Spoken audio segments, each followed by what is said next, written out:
Thank you everyone for attending today's Trailhead Live session on data protection and privacy for developers.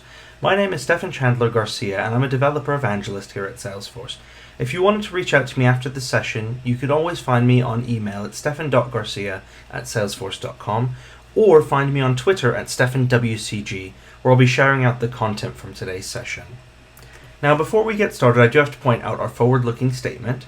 Please make any purchasing or investment decisions based off our currently available technology and not any future features or functionality that we may be discussing in today's session.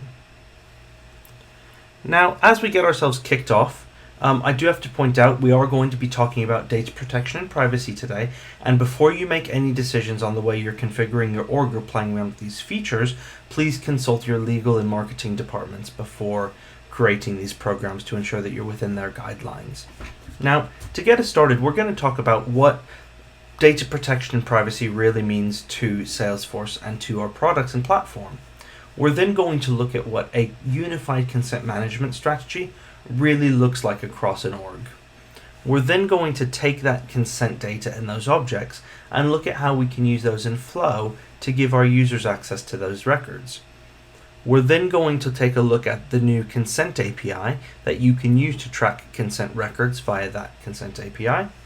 And lastly, we're going to be looking at a new pilot feature called consent events and how consent events can be used to orchestrate integrations between multiple systems that are storing personal data.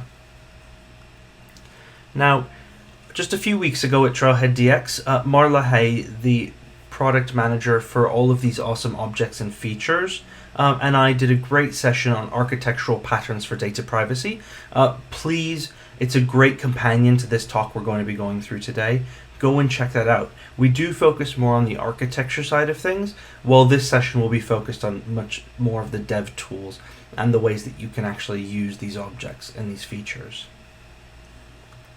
Now, privacy really is the new normal. Our customers expect that level of trust when they're handing you their data. Looking back to 2018 and the GDPR and how that really changed the mentality of how companies took personal data from their consumers. Just this last January, we had the California Consumer Privacy Act come into regulation, and that start to really affect customers in the United States. And as you see, these programs grow and scale, and to the point where we may even see a US national privacy law in our lifetime. Some people would love that, and it really ensures that we're looking after our customer data with their interests at mind. Now, when it comes to privacy within Salesforce, within your org, and with your customers, it's all about building that trust with them.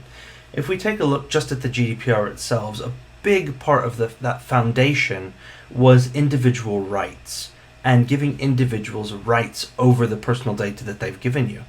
And if we talk about how that really affects Salesforce, we have a lot of those requests and the way that we're managing data back and forth with our customers that are really impacted by this. The one that we hear frequently is that right to be forgotten, that you must delete my data based on a request. Well, yes, you must, but only if there's a just purpose for deleting that data, and we need to be able to provide and test that within our organization. For example, you can request a copy of your personal information. We need to be suited within Salesforce to be able to give someone a copy of their data, or at its simplest form, just to manage their preferences, understand when a customer does and doesn't want to be contacted about something. And all of these things are almost expectations that customers have now from our organizations. Now, in order to implement this and achieve this, we really have to look at that unified data privacy management approach, and I like to think of this as existing in 4 stages. The first stage is really about understanding where personal information is within your Salesforce org. We have many different tables for storing personal information and data. I may have a user record in Salesforce. You may have 3 or 4 leads for me in some instances. I may have a contact. And you need to understand how those relationships exist and why I have 6 or 7 records for a single person within Salesforce. And then you need to document that so you understand why and how those people are existing within your database. From there, we then can start exposing rights to individuals, building tools for them to manage their preferences, to request information, to fill out privacy requests, and to really give those individuals the power over the information that you've just discovered within your org. Once we're at that stage, we then can start looking at how to actually orchestrate these systems with each other. This personal information isn't just living in Salesforce. You probably have many systems that this data exists in, but Salesforce may be where the customers really interact with the company, and you need to understand how to really orchestrate these requests. If I opt out from marketing, I need to ensure that Salesforce knows that I've opted out. I need to ensure that the marketing software is opted out, and to make sure anyone else that's accessing that data knows that I've opted out of communications. And it's really about putting that together. And lastly, a lot of the regulations require that you have a justification for using someone's data. The GDPR specifically requires that consent be built up of the fact that you know where that data has come from, you know what someone has consented to, you know the specific purpose for which that data has been consented to use, and you know how long you're meant to be keeping that data. And it's really important that you can document that and keep that proof within Salesforce when you get someone's data.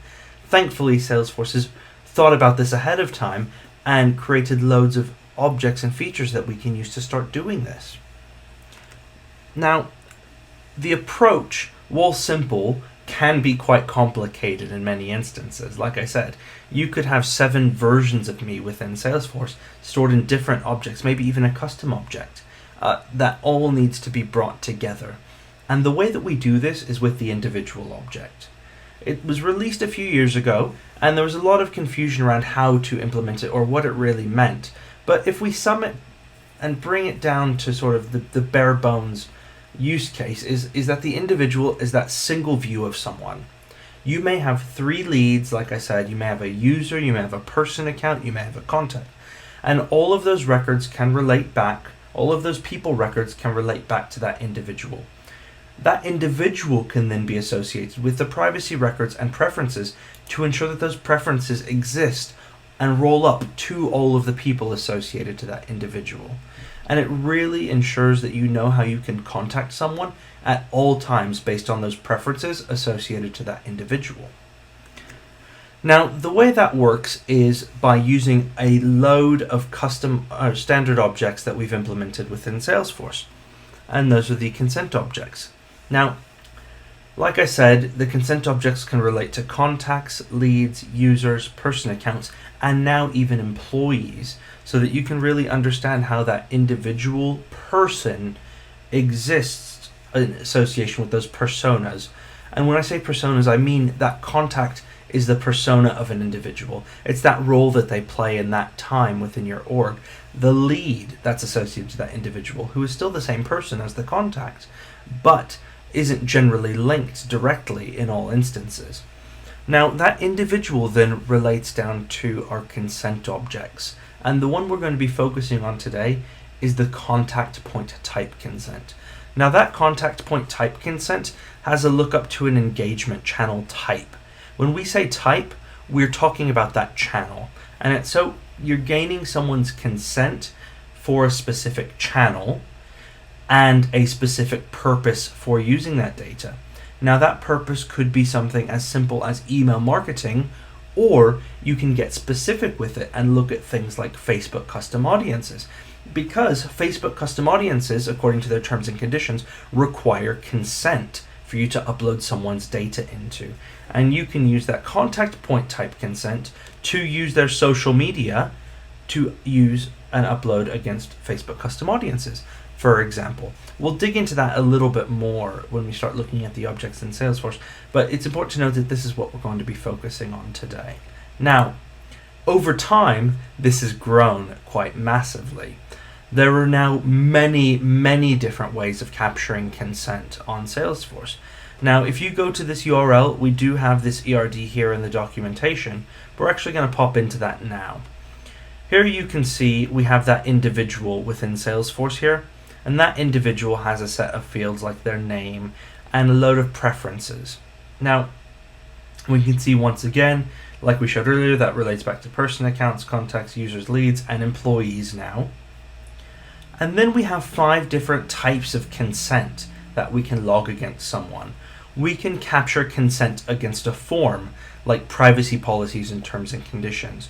We can get consent against different types of actions that relate back to other Salesforce systems. We then have that point type consent, where we talk about getting consent for that engagement channel type and a purpose. We then have contact point consent that lets you gain consent for a specific contact point, like an email address or someone's specific phone number. And then we have communication subscription consent, which allows you to store subscriptions directly within your data in Salesforce in context of that individual. Now, if we take that and look at that even further, those all then break down into multiples of more objects, but almost everything relates back to that data use purpose and that data use legal basis, so that you can understand how to use that data. But like I said, today we're just going to be looking at that contact point type consent in a lot of the stuff that we're doing.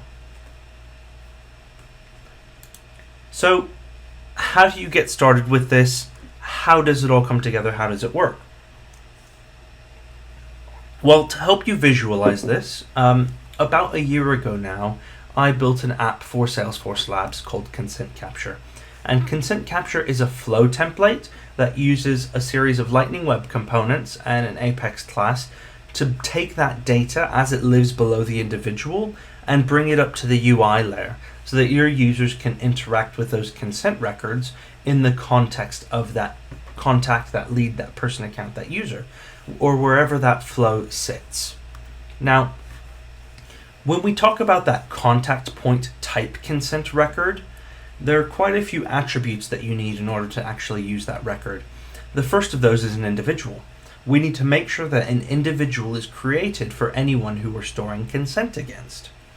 We then need to understand our data use purpose, for what purpose this consent works. Like I said earlier, we used Facebook custom audiences as an example. We then maybe could be storing consent to use data in the LinkedIn Sales Navigator, or we may be using that data for sending service and performance alerts. We then have to specify a type, whether that's an email source, it's a mailing address, it's someone's phone, it's social, it's web, or a custom engagement channel type that you've built out. We then have a capture source, because we need to understand how you've captured that consent for our bookkeeping purposes, and then how long you're going to be storing that data, and set an expiration date for that consent, because that consent is not for a lifetime, it's for completing a specific purpose according to a lot of the regulations. Once again, as I said, please seek legal advice within your organization before you're starting to define some of these terms. Now, what consent capture does is it takes that data and aggregates it in a manner that is easily readable to users when they're accessing a record page. What we're doing here is grouping by this consent type and then displaying that data use purpose to someone in line with that consent type. And it really helps you keep users informed as to whether or not that is active or not. This email marketing consent may be expired, or that person may have opted out, and you need to ensure that this person does not receive any email marketing preferences so that we respect their privacy and ensure that we have their trust, as we mentioned earlier. The challenge is that this data is built up over many objects, and so we have to get quite creative within Apex to get this in a nice readable format. As you can see here, the payload that we're supplying back to our Lightning Web component takes all of those objects and aggregates them into a map that we can use here to easily view that information. Here you can see we've set just the specific icon name for display, the type, and then the actual contents of that record here so that we can see that data and render it in our component. Now, let's go ahead and take a look at consent capture within an org. So I'm here on a contact related or list view. We're going to go ahead and go into a contact record here. And in this record, you can see here we have our flow. We can see here we have an individual already created for this person, so we can go ahead and create a consent record. So as we scroll through this, we can see we can press next, and what it's going to do is it's going to actually go and query those legal basis records and our data use purpose records. Now, the way that works is by digging into this legal basis here, we can take a look at that. Our legal basis is just a description of a legal basis for processing data. You may be pulling those from the GDPR, you may have your own internal guidelines. I've just pulled these three from the GDPR. And for example, you see here we have just legitimate interest as our legal basis. We then have our data use purpose. And here, like I said, we talked about Facebook custom audiences earlier. We created a data use purpose for Facebook custom audiences. We've said that the legal basis for that is consent, and we've given it a little description to keep those users informed. Now going back into Bonnie's record, you can see here, when we select a contract as the legal basis, we're querying back to the database for those specific data use purposes here. And once again, if I select consent, we have a few here. We have product updates, we have Facebook custom audiences, and we have email marketing. So I'm going to go ahead and select Facebook custom audiences here. Now, we can go ahead and select the consent type that we would like to create. In this instance, I'm going to say we're going to use their social media account for matching them in Facebook custom audiences. We can then ask how long this is going to be valid, and we can set that to 24 months here. And we can then set the opt-in status, because this person may not know that we're opting them into something within the consent objects. So we're going to go ahead and physically opt them into that. And next, we can say how we acquired it. And we can say we acquired it through a marketing campaign. And we acquired it on the web. We can go ahead and press next. And there we go. We've created our first contact point type consent record. Now, as you can see here, we're then going to render that in the UI. And we can see that that is active. Now, if we go and take a look at what that record actually looks like, what we've done is guided the user through those Lightning Web components in an easy way to populate all of this information, calculate those effective dates, and link all of the records necessary to create this. Now, if we were to use this on Bonnie's user record, maybe she has a community user record, we would be able to go and view that same exact information, go through that same flow if we wanted to create additional consent records within Salesforce. Now, all of this code is available on GitHub. Please go and check it out. If you have any ideas for improvements, submit a pull request. I'd love to get some feedback on the app. That, or it is available on the App Exchange for you to download. And so now that we've covered consent capture in the UI inside of that flow template, I want to talk about how we actually get access to that consent information. And we're going to do that via the Consent API. Now, the Consent API was created to allow you to access this consent data from a third-party source or service. And it allows you to retrieve aggregated consent against all kinds of different privacy and data protection related records. Things like contacts, leads, users, that email opt-out checkbox, that do not call checkbox, all the way down to the preferences that might live on someone's individual record.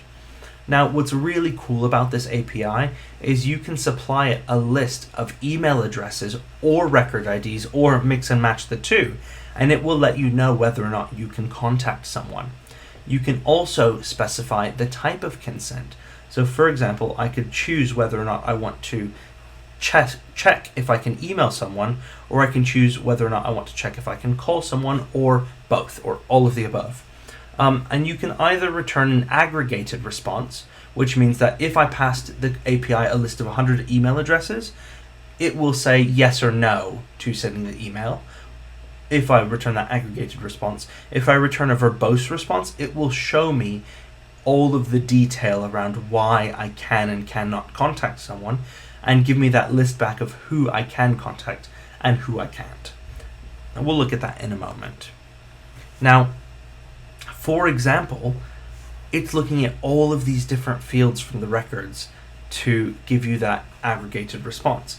If you were to go and write a custom REST endpoint yourself, or do this processing in Apex, you're having to go through and check all of this data, let alone the records that are extended through the individual, and you'll really quickly hit limits and performance issues when trying to do that. And that's why the Consent API is a great way to optimize that process. Now, the way the Consent API is built up, you can see here, we just hit it like a standard Salesforce REST API, except we then specify any API version 45 or greater. Obviously, the preference would be to use the current version. We can then specify consent in the path. and that knows to hit the consent API. And then we can specify the action. And so we can say the action is email. And when we set that as email, we will then get a response back on whether or not we can email someone. And then we pass it that list of IDs as a string or email addresses, or both, as I said before. Now, we also have a multi-action consent API that allows you to check for multiple actions. And as we said, you can specify whether or not you'd like to email someone, process someone, track someone, and you can specify that by just setting multi-action and then your list of actions as a string. And then, like I said, you can set that to verbose equals true and get back a lot of detail around each of those individual people and why you can't track them. So, a great use case for this that I've discovered while playing around with the consent API is to address this challenge that we were talking about earlier. You might have multiple versions of someone within Salesforce and not know that they're linked. Well, you can actually call the consent API from inside of Apex, and you can use that to return a list of everyone associated to an email address. And that just seems to me like a great way of taking that person's email address, finding all of their records, and then creating an individual that then relates back to those records. Now, I went ahead and did that and before today's session, so let's go and check out some of that code. So here's a demo of the consent API. So here we are in our IDE. The first thing we want to talk about is this get related people from the consent API. And what we're going to do is we're going to pass in a string of either IDs or email addresses into this method. We're going to call out to the consent API, and we're going to bring back some data. So here you can see, obviously, if you've ever called out from one of the Salesforce APIs from inside of Salesforce, we're going to start out by going and getting that base URL here. We're then going to build our path here using what we specified earlier. So we're going to say we're going to use v48 of the API. We're going to specify that it's the consent API that we're calling. We're going to call for a single action. That action is email, and we do want that detailed response back. And then we're going to pass in that person's email address or ID here. We're then going to grab our session ID. You could do this using named credentials if you like as well, but for this session I decided just to use my session ID because we're not going to leave the IDE here. And then we're going to go ahead and take that response, and we're just going to pretty print that response so that we can see that data that comes back.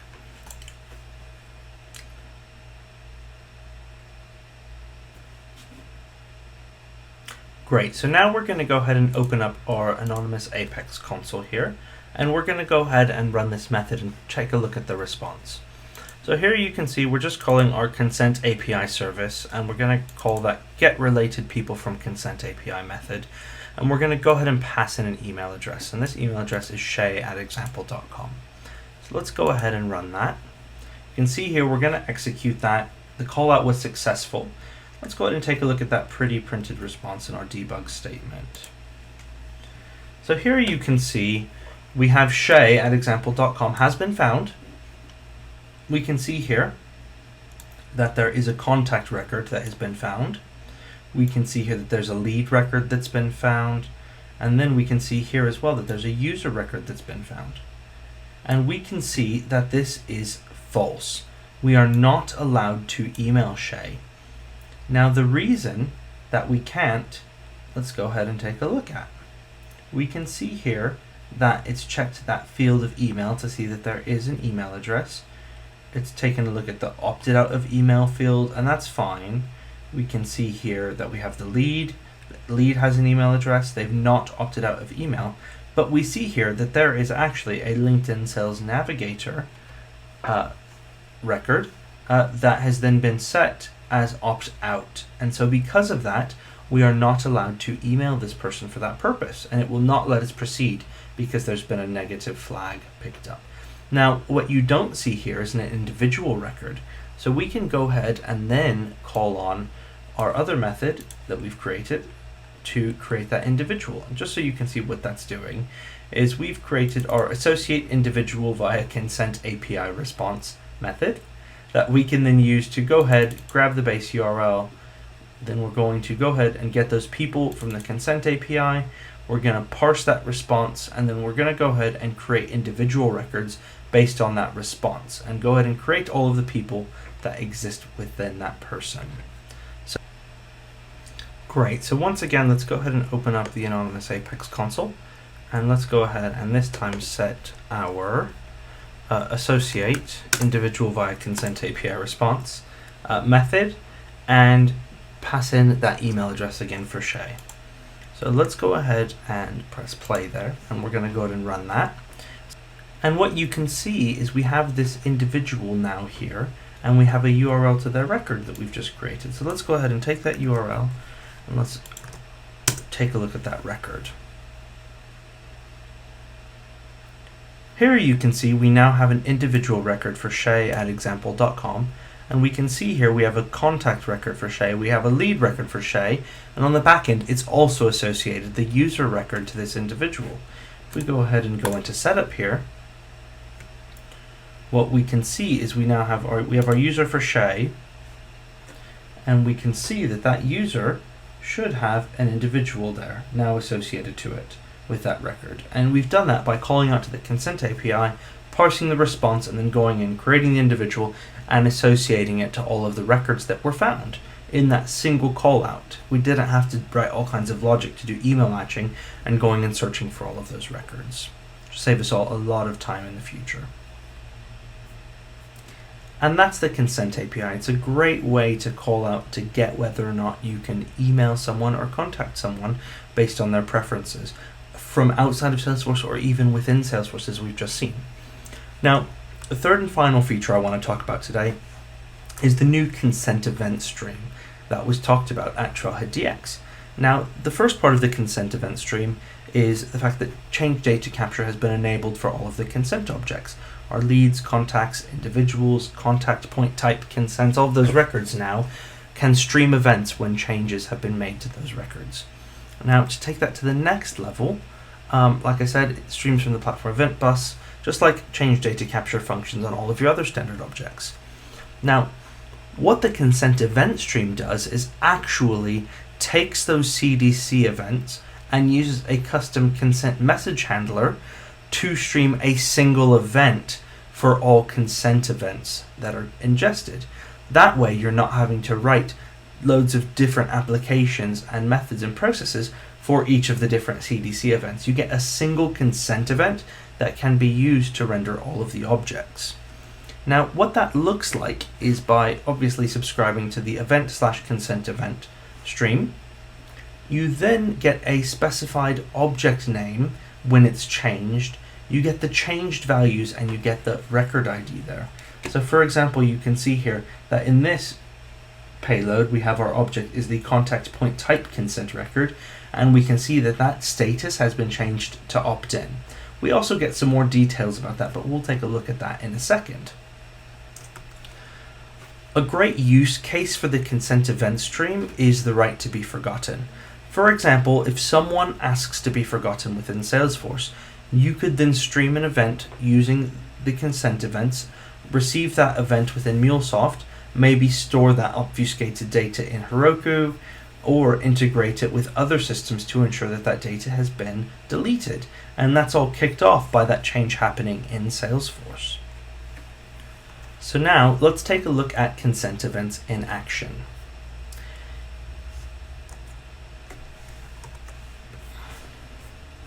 So now let's take a look at consent events in action. Here you can see on the left hand we have our Salesforce org, and on the right hand we have a mobile app that has subscribed to that consent event stream. Now the first thing I want to do here is in consent capture, let's go ahead and press next. That next button is going to create an individual record. And what you can see here is we've just received an event stating that a new individual has been created. We've also received an event to say that a new individual has been associated to a contact. So that's created two events for us to consume. We can then go ahead and do something like opt out of email. If we opt out of email on this contact, what we'll see here is we'll receive another consent event based on the contact that will say has opted out of email equals true. It gives us some really good detail around how we can capture these events. And bear in mind, we're only subscribed to a single stream, yet we've already received an event for a contact, an event for a contact, and then an event for an individual. If we take that to the next level, let's see what it looks like if we start to enrich that data with some more information. Let's go ahead and go to our enriched data view, where we call back to Salesforce for some more information. Let's go ahead and use consent capture to create a consent record here. We're going to say we've got consent for email marketing. Can say we've consented via the web. It's going to be valid for 24 months. They've opted in. We got it online form from the web. Go ahead and press next, and we've created our consent record. And you can see here we've been able to immediately capture that consent in our app and call back and get the details of that, so we know why that data is there. Now, another way that we can render that data is by looking at the individual.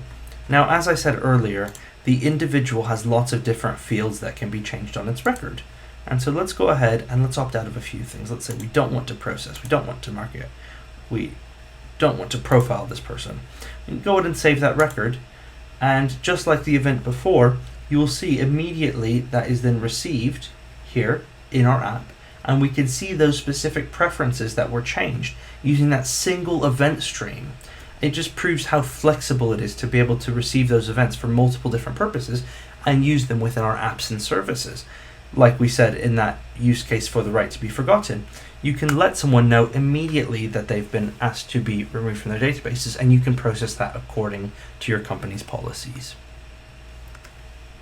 Now, just to recap what we've talked about today, I mean, privacy really is the new normal. In the news everywhere, we're all concerned about how companies are using our data.